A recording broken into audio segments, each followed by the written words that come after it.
Means this is me, this is Jane.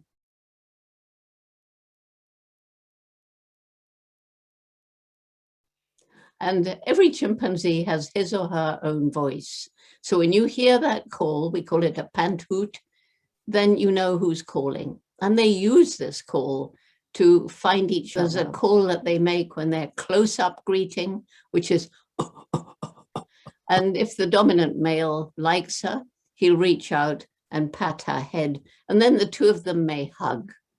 So they're so like us. I decided I'm going to grow up and go to Africa and live with wild animals and write books about them.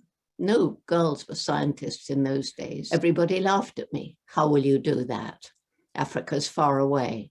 We don't know much about it. It's a dangerous place full of wild animals. If you really want to do something like this, you're going to have to work really hard, take advantage of every opportunity. The first place I set foot in Africa was Cape Town. That was my first experience of apartheid, of discrimination, of racism. I hadn't been brought up that way.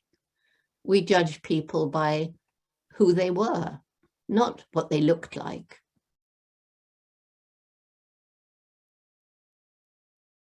So he chose me to go and study chimpanzees.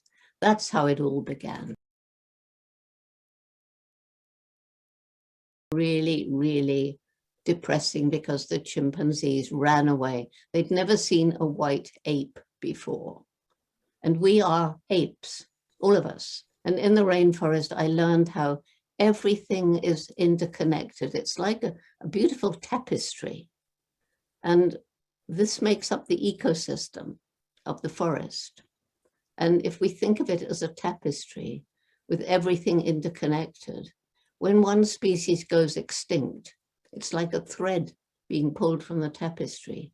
And if enough threads are pulled out, and some of you know we're in the midst of the 6th great extinction, then the tapestry will hang in tatters and that ecosystem will collapse.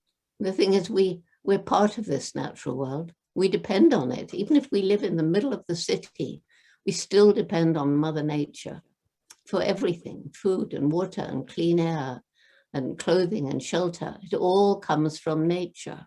We've only got this one beautiful planet, and slowly we are destroying it.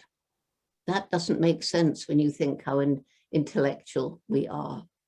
We seem to have lost some kind of wisdom. But there's time.